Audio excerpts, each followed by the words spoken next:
Cashflow Diary Podcast, episode 193. Welcome to yet another exciting episode of the Cashflow Diary Podcast, the podcast that teaches you insider tips, tactics, and strategies for creating leverage streams of cash flow into your life. Learn from top-performing entrepreneurs, business owners, investors, and thought leaders from across the globe as they share their secrets to success. Like what you learn on this and other Cashflow Diary podcast episodes? Go to learninvestingnow.com and sign up to receive powerful tips and information that will help you succeed as an entrepreneur and investor. Now, here's your host, investor, entrepreneur, business owner, educator, speaker, author, and master facilitator of Robert Kiyosaki's cash flow game, Jay Massey. Okay, so we're going to pick up kind of like right where we left off, but not really. We're just going to jump forward some time, jump around, and give you guys some more of the live events. Hopefully, or at least the numbers tell us, you guys tend to like these. So here we go again. And again, just as a reminder, if you're some concepts that you hear and you're trying to get some of the pieces filled in and you want to know more about it, feel free to pick up a copy of Cashflow Diary, 10 Steps to Creating Wealth in Any Economy. Just go straight over to cashflowdiary.com/free book or send a text message to send a text message to 72,000. The keyword is book. Either way you go, it's going to get you there and fill in those blanks. Here we go. Then you need investor leads. Somebody's like, show me the money, right, Doris? Like, where's the money? Right? Where is it? Here's the thing. Too much money is also a problem. You're like, not for me, right?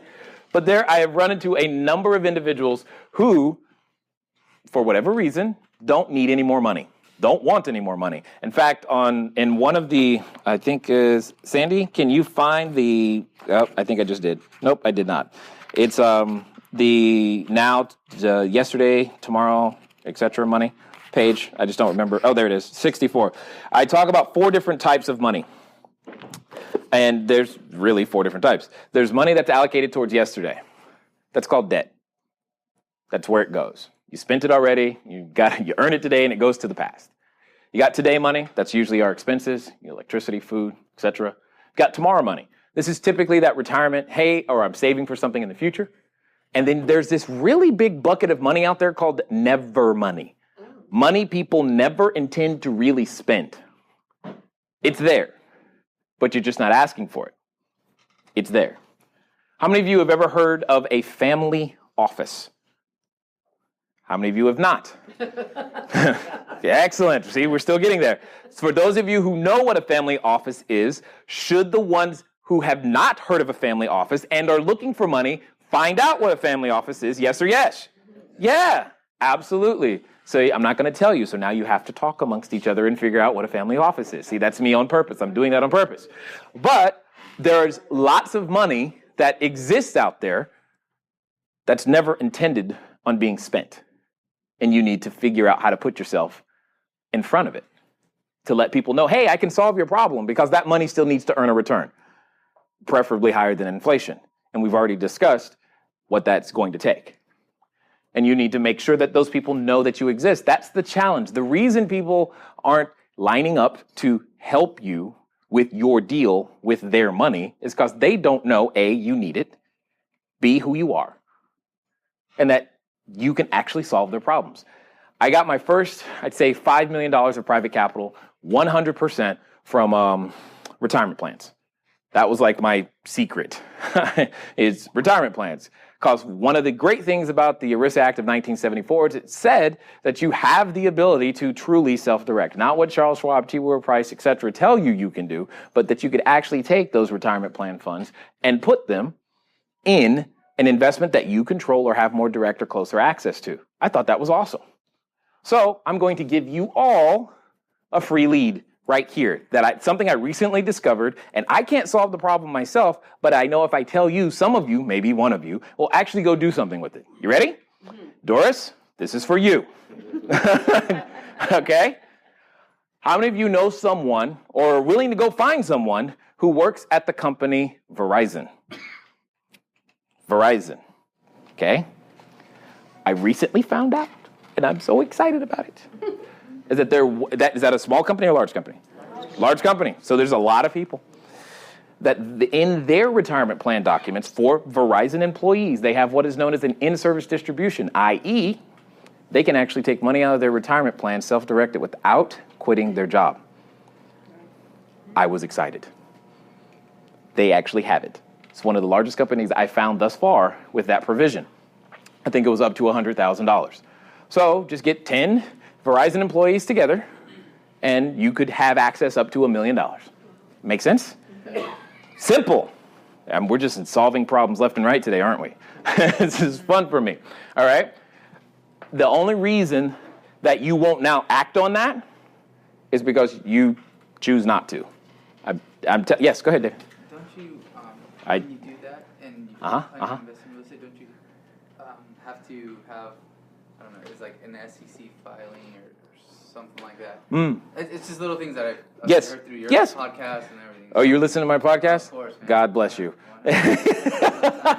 Awesome, thank you. Things like that, though. Like, Yeah. I mean, I don't know Got it. about it, but... Is there paperwork involved when raising capital? Yes. Yes. Are you the one doing it? Shake your head, no. Got it. So here's how I like to look at it. You need an architect and you need a general contractor, right? So the architect draws up the plans. The general contractor actually builds what the architect drew. Architect over here is usually the tax code or a new device that I created called the Profit Analysis Quadrant, which you can read about. It's a device that I use to actually structure deals. You take that structure, send it over to the attorney. He or she puts it together and says, here, this is the way you can raise your capital. Make sense? Please, don't make it more complicated than that. Because if you do, your head will explode. It's not good. Just let the attorneys do what attorneys do, which is build the structure, okay? So you're absolutely right. But in general, what you're going to do is you got to round up the people because the attorney's not going to do that. You got to explain to them the plans. And then you've got to get all of those people over to the attorney simultaneously and say, hey, here's what we want to do. And he's going to go, is that what you guys want to do? Yes. Cool. Well, let me write it up and I'll get back to you in forever. And then you guys can get your deal done. In general broad strokes, that's what it comes down to. All right. The point is, I'm just trying to now make what you thought was either impossible more probable so that you can see it's not that a job that you need. You just need a different way of looking at things. So when it comes to investor leads, again, they're there because there are people who are out there looking to put their income or their monies to productive use. This, number 4, you've got to become an expert in your area. And when I say expert, you could also put the word resource. People need to come to you for something. Some of you, people come to you for all kinds of things. Some of you, they come to you for relationship advice. That's called a clue as to how the marketplace sees you and what value you bring to it. If you want to do this real estate thing, you need to figure out a way to become an expert in an area that other people want to hear from you in, whatever that might be. So when you do that, you, as you can see, establish credibility, you're contributing to solution, you become a resource, you show your character and competence. There are only 2 things necessary, specifically as it relates to raising capital, 2 things necessary, character and competence. That's all you really need to demonstrate. You can demonstrate character by doing the same things and showing up as the same person every time anybody sees you. That tends to demonstrate character. Competency is what happens once you open your mouth. Hopefully, once you open your mouth, you have something good enough to say that becomes valuable to people and in a very useful way. Again, because of today's technology, we have reach of all kinds, and you can reach people in various different ways. The number 1 most fun way that I have found to reach people is through the Cashflow board game. It's the number 1 thing I've taught a number of people how to do in various different marketplaces, and it uses what we call ARB. ARB stands for Accelerated Relationship Building. Accelerated Relationship Building. Sandy, never mind, I have one. I'm going to teach you an accelerated relationship building technique that you can use right now, tonight, that will help you get more appointments and close more deals faster. How many of you are interested in hearing something like that? How many of you would rather take much longer and make no money? Okay, I'm just asking because understanding accelerated relationship building will help you to close deals faster. What is this? Business card. Really, it's just a piece of paper with a whole bunch of colors on it. It's no big deal. But yet, most of the time, we treat this as if it's the magic thing that's going to get deals done. Okay?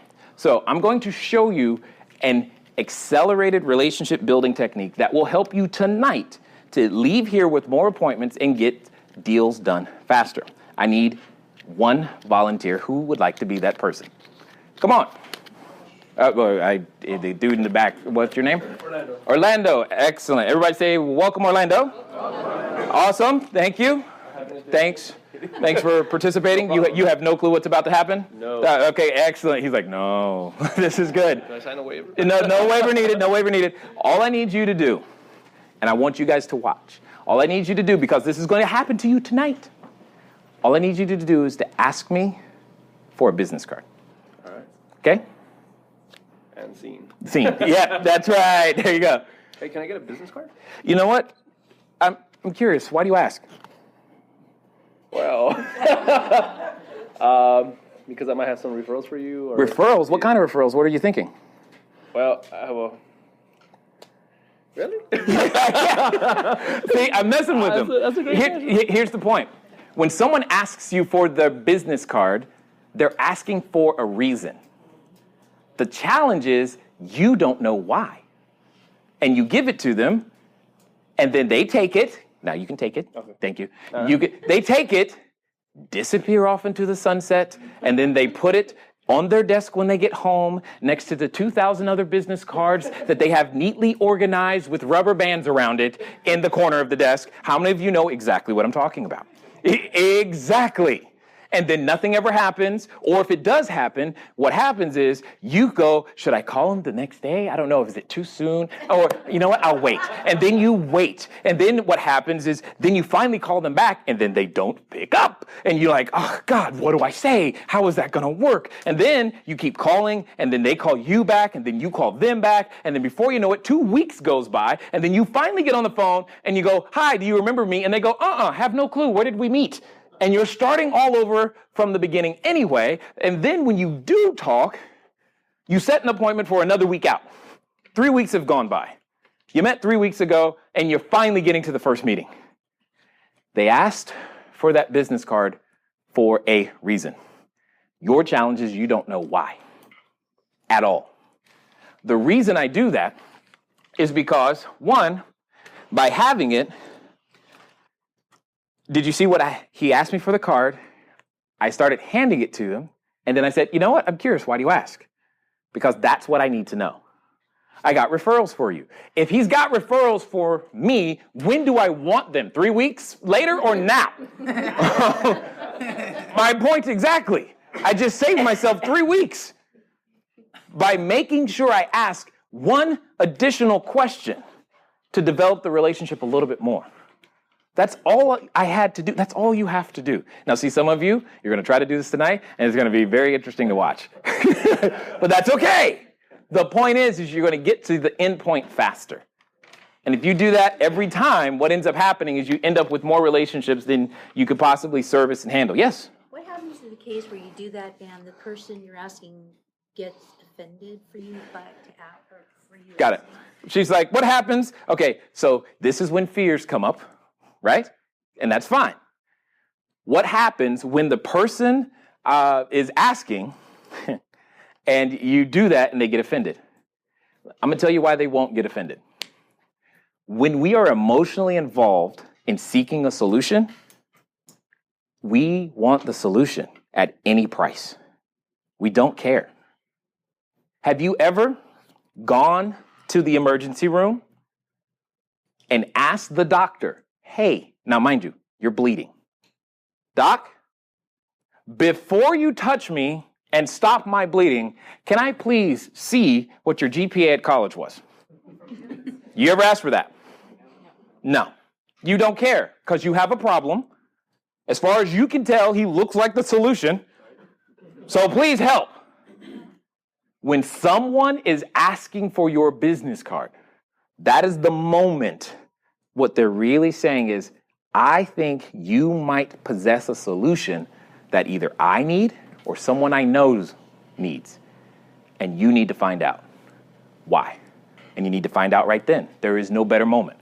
Because if you don't, you end up in that 3-week cycle, and hopefully maybe one day you get an email from them saying, hey, do you remember me? That's really how that goes. When you do that, what ends up happening is relationships get built faster. The cash flow game is one of the fastest ways to do that. You spend 2 to 3 hours with people playing a board game. I know it sounds crazy, but it's worth the investment. I teach people a system where 6 weeks from complete stranger to check. Hundreds of thousands of dollars, millions in my case, have been raised from doing that very thing. Obviously, books help establish credibility. Many of you, I guess David here, listens to the podcast. I'm actually now kind of curious that you said that. Does anyone else listen to the podcast? Yeah, really? Cool, that's neat. I never know who I'm really talking to. It's just the podcast in iTunes. Who knows? We have a number of social media aspects. You've got your website. You got all of these things. But let me ask you a completely different question. How many of you have been wondering why I'm wearing a USA basketball shirt today? Why? Yeah. Good. I'm going to show you another way that I have found that works very, very well to position yourself as an expert, i.e. solution provider, for a very hyper-specific group of individuals. Now, if I said the name to you, Michael Jordan, how many of you recognize that name? Got it, excellent. If I said the name to you, Blake Griffin, you recognize that name? Okay, excellent. Kyrie Irving, yes, still good, excellent, perfect. But if I said to you the name Wendell Jordan, does that ring a bell right now? No, probably not. One of the unique things is by positioning yourself as a solution provider, I'm saying, hey, those of you with money that don't have the time or desire to figure out what to do with it, here's a possible idea. How many of you think sports professionals have money? Hold on. He says, if they don't blow it. How many of you think many of the sports professionals in that community are aware of the tendency of blowing it all? Yeah. So in the same way that a baby boomer might be concerned about outliving their money, might a sports professional be concerned about blowing all of their money away? Hopefully. That is the key, that they're concerned. Exactly. So who do you know that has ever said to a sports professional, before you give me any money, let's play a game and let me educate you on how it works? Suddenly it's clear, right? Suddenly you're like, I want to play a void game. I don't know, And that's why we do those types of things. Now, obviously, those are high school kids. We've done it at high school levels, but I just came back from Colorado Springs working with our men's USA basketball. In this case, it was our men's junior national team. They played today in the games in Argentina. They totally trounced Puerto Rico, 109 to 54 or something. It was nuts. But you got to understand, these 15-year-old kids, the tallest was 7'3" at 15, and I was the short guy in the room. I know that sounds hard to picture, but not really, right? If you think about it. So, but many of them, our men's national junior national team, a good percentage of those in a couple of years, you will hear their names because they end up getting drafted. Literally, especially those that made the team. Let me give it to you a different way. You said you knew the name Blake Griffin, right? Blake Griffin wasn't good enough to make the team. But does he play professionally? Yeah. I'm trying to give you a perspective. So if we plant the seed early, Here's what you might want to do when you start getting a check for, I don't know, $100,000 every 2 weeks. Do you think that could help? Does it take a lot of them to make a difference in your life? No, it doesn't. You need maybe one player to go, okay, this is a good idea, right? And that's what I'm trying to impress upon you. Here are the words that in order to make this work, you must subscribe to this philosophy. Instead of trying to lead with your yellow letter and telling people how much money you can make them and all this other stuff, you educate to dominate. Period. Serve first. Be willing to be the one who serves first, longest, and the most. Period. And at some point, it comes back. I promise. It just does. I don't know why. I don't know how it works. I don't really care. I have so much fun doing it. It doesn't really matter. Serve first. I have very little shot at earning any money from any of those kids in that particular video. But that's okay. Because now the world knows that, hey, here's a possible solution. In fact, the entire USA basketball knows, and you realize that part of USA basketball is obviously our men's pro athletes, right? And that becomes a relationship. And that's the thing you've got to, inside the basketball world, specifically community, there are questions from the players to the coach or the trainers, hey, things like, hey, I finally saved $1 million in the bank. What do I do with it? That's a problem. That's the question. Does coach necessarily have a person that they can send them to? Maybe, maybe not. But what if you were that person? Make sense? That's what I'm trying to say. Plant seeds in your local area, plant seeds in your community, become known as the person who can solve that problem. And now you've got a referral, which is way better than anything else you can think about. So here's the thing. Many of you, you're listening, you're like, well, I want to make money yesterday. Totally understood. This is a farming game, not just a hunting game. The hunter goes out and, yes, says, I want to eat, goes out, shoots something, comes back home, boom, done. Transactional businesses out there totally can happen for you, but let's play the long game. Let's play the long game. If you want to fill in some of the spaces between how to make that happen, feel free to pick up a copy of the book, Cashflow Diary, 10 Steps to Creating Wealth in Any Economy. Again, send a text message to 72000 The keyword is book, or go to cashflowdiary.com/free book, and we will do our best to take care of you.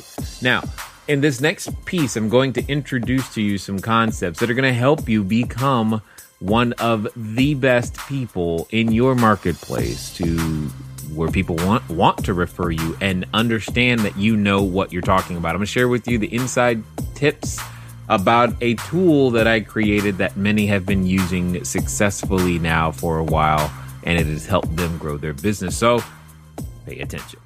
Then you've got to follow up. You got to follow through. You've got to do those things. You've got to have that individual conversation, and what I call becoming a pig. All right? Yes, that's right. I said pig. Professional information gatherer. That's what you've got to learn to do. Become a pig. Gather information. Listen more than you speak. Men, listen more than you speak. Now, some of the wives wish, dang it, I knew he should have been here tonight, right? Because that's where the solution is. People always ask me, Jay, what do you say? What do you say? What do you say? It's irrelevant. It's what do you ask? That's what I study. I study questions. I love great salespeople because they ask questions. I will go to a car lot on purpose to study the questions they ask me. I will go to a timeshare presentation on purpose to study the questions. Because, hold on, you laugh, but let's think about this emotional scenario. Who's ever been to a timeshare presentation? Like, ever? Oh, good Lord. That's awesome. All right. So get this. Let's see if this was your experience. Because you got to go with the significant other, right? You got to go with someone else. Otherwise, you can't come. Got to go with someone else. So when you're in the parking lot, before you get out, You turn to each other and go, okay, we're not buying anything, right? And they go, yes, okay. You get out the car. You walk in like this. And then something magical happens over the 90 minutes because you walk out like this. And you have no idea what happened except that you were $10,000, $20,000, $30,000 lighter than when you walked in. Questions are the answers. They definitely are the people you should be studying, okay? Because if you become a professional information gatherer, the world begins to open up to you. Let me give you another crazy example. QVC and HSN. I watch and study those too. Why? Because you've seen it. They've got something on the screen and you're looking at it going, God, people buy that? And if you make the mistake of staying on the channel just a second too long, you find yourself going, well, you know, I could use that in the kitchen. That's not so bad, is it? And it's only 3 easy payments of $97. That's not, I could kind of make that. Do you get my point? It's another system to study because they are talking to that reptilian brain and helping you separate yourself from your money in a very strategic way. They know what they're doing. And we can learn. And we can use, now, raise your right hand. Seriously, I need you to raise your right hand. And repeat after me. I, state your name. I promise to use all of these Jedi tricks only for good. Thank you. All right. Thank you. Because they are something like Jedi tricks if you think about it. It's really interesting how the mind works. Let me give you an example that'll probably help you in your relationship tonight. If I said to you, and I'm doing this on purpose, I absolutely can't stand the Lakers. Who just got offended? You know what they want to do? They want to argue with me and prove why I should. That's exactly what they want to do. It's a simple concept called pendulum theory. If I take the no position and strongly, in order for there to be parity within the conversation, you have to take the yes position just as strongly as I take the no position. Here's another way of looking at it. The next time you are arguing with your spouse, obviously none of us here have that issue. Never. But the next time that an argument wants to happen, try these words. You know, honey, you're right. It's done. You're like, but I was ready. They spent all day building their case. Yeah, you know what, honey, you're right. Suddenly all that energy goes where? Gone. Dissipates. But when you take the strong no, someone automatically takes the strong yes. It happens. It's just weird in so many ways. So let me give you a different way of approaching people. One of the things that I would really like, let's assume that I'm talking to a person, is that had the ability to do this. I would really like to be able to find a person to give me and I'm going to be somewhat ridiculous but actually accurate, an $800,000 loan on a property that I just got an appraisal for $1.6 million. But I'm guessing absolutely nobody who would want to earn a 10 or 20% return, right? How many of you thought of somebody just thinking about that idea? You're like, no, I do know someone. And if you are that someone, how quickly are you willing to say, no, that's me, right? Because they took the strong no position. So what does that mean when you've been jumping up and down going, look, you got to buy this one's great. What does that mean by default? I've got to take the strong no position. And now you have to convince me. All of those things wrap and play into why it becomes difficult to get a deal done. It's because you're dealing with a person who is at first emotional, then logical. And you've got to hear that. And the only way you're going to get to the answer is to ask questions. Step 5, there's a concept that I call investor identity. And it's simple. This is back to the whole quartz and granite question. I look at real estate in a very small, simple way. For example, how many of you are familiar with the store by the name of Walmart? Yes, good. How many of you know of this other store by the name of Target? Like, heard of it? Yes, excellent. How many of you are hyper familiar with one of my favorite stores? I call them Nordy's or Nordstrom. Yes, excellent. And you realize that all three sell very similar product? That's not new. It's not even news. They all sell shoes. Yes? Now, did I say go buy your shoes from Walmart or Nordstrom? No, I didn't say that. I'm just saying they all sell similar product. When Walmart sells a shoe, do they make money? What about Target? What about Nordstrom? So it's not about money.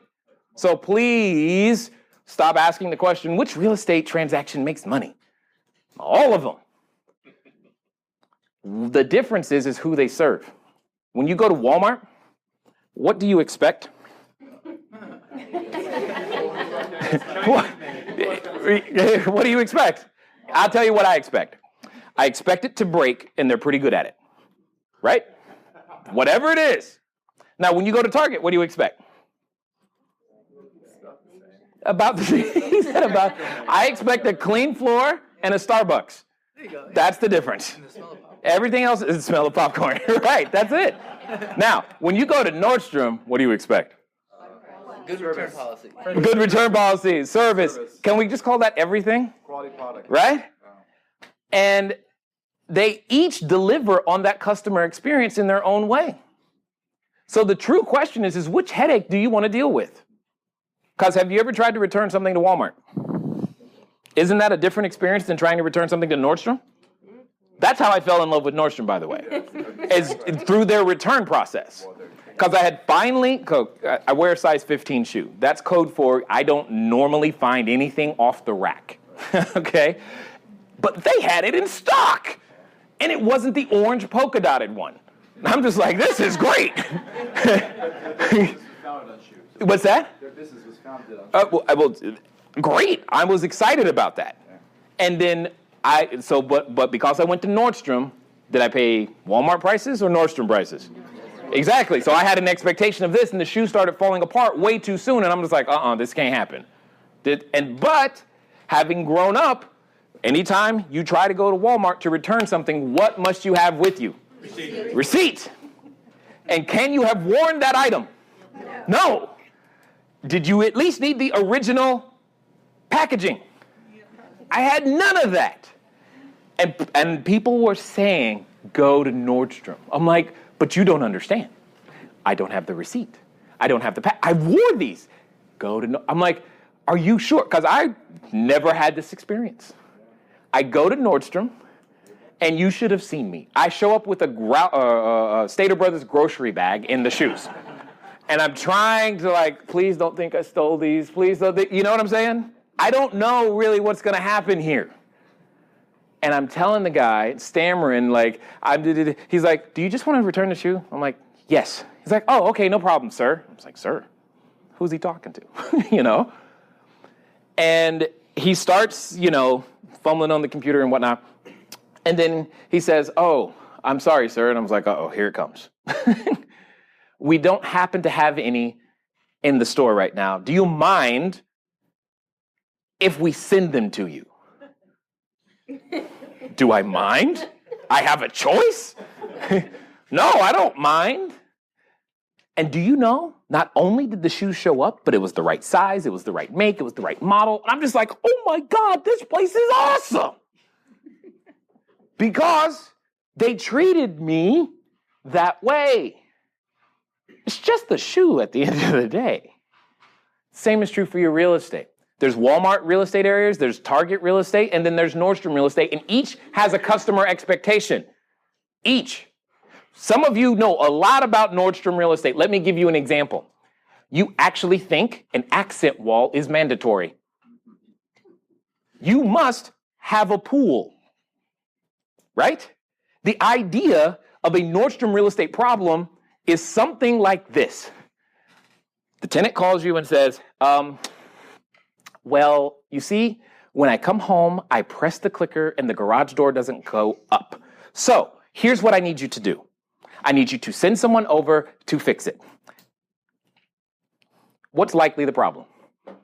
Garage door opener. Thank you. But somehow, it is beneath them to replace that battery. And their expectation is that you send someone over there immediately to make that right. If you cannot treat that properly as an emergency as they see it, you are not a Nordstrom investor. Does that make sense? I am not a Nordstrom investor. I do not see that. I'm like, take your butt down to the store, get a battery, you're good, right? Why do I need to pay a trip charge plus now the battery's $40, right? Why do I need to do that? See, over here in Walmart world, it's a different kind of problem. It sounds like, you see what had happened was, that's how it starts. I woke up and the garage door was gone. I can treat that as a problem. The garage door's gone. Makes sense to me. Works. I know how, I got systems for that. See, there are systems over here, just like there are systems over here. It's just different systems to be able to serve a particular customer. And that's why investor identity is so important. Because what happens specifically with Californians, we have the money and we go, ooh, this one's only 50 grand. I can buy 12. And then you get the tenant and you go, you don't have a checking account? How is that possible? You have no idea. You can't tell them how to get a money order. In fact, you don't even know where a money order place is for them. You don't have the systems in place and you don't relate to them. And that's the problem.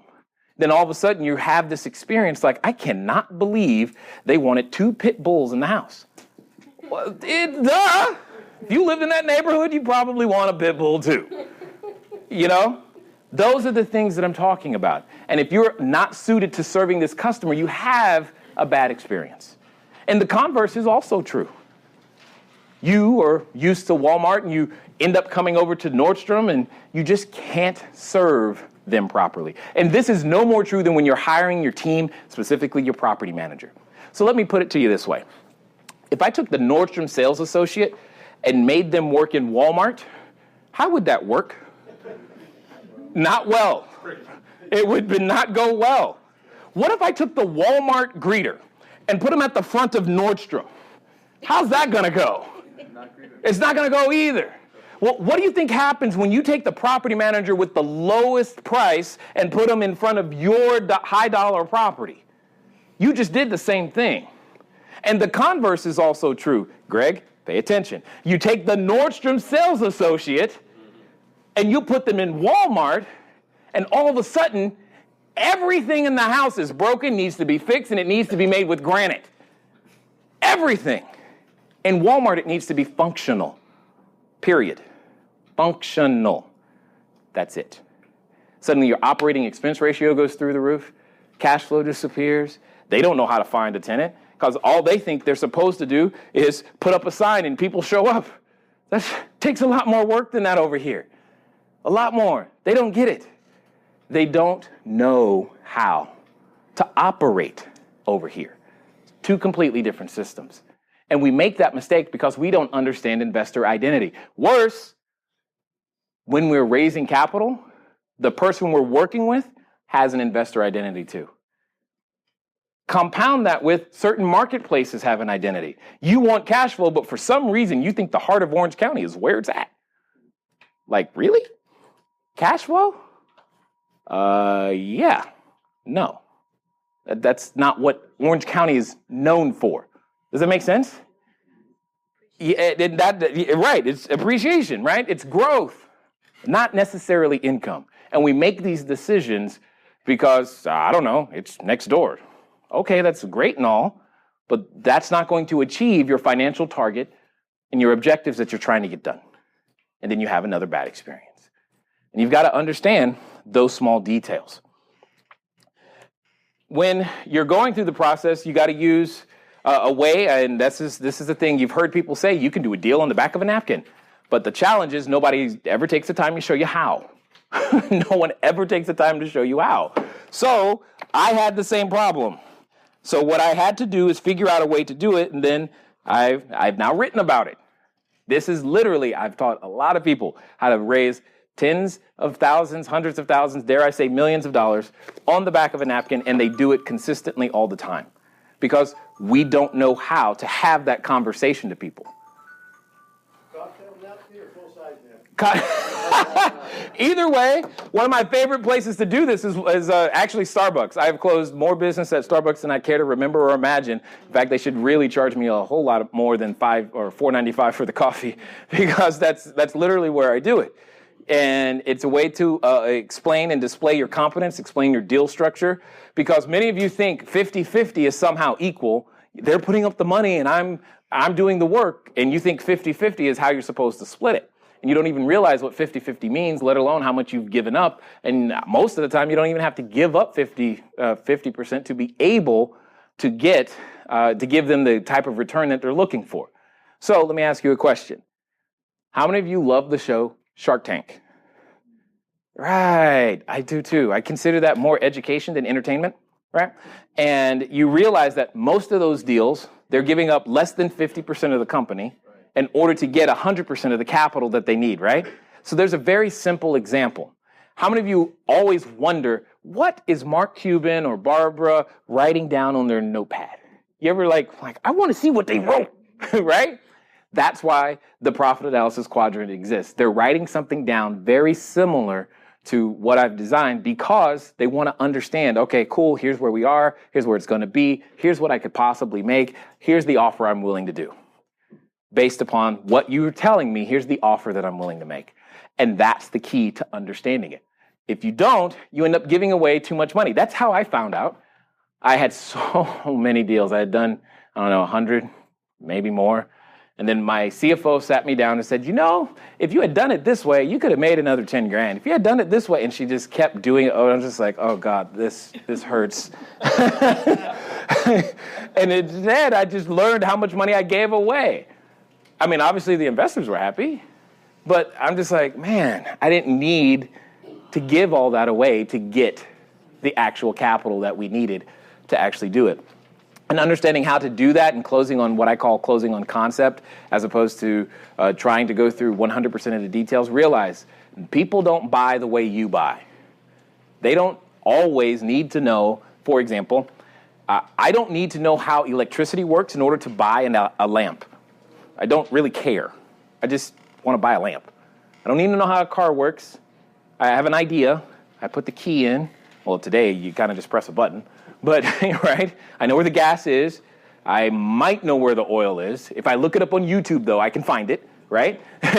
Those things exist. That's all I really need to know and point it in the correct direction because the GPS tells me where to go, right? That's really how it works.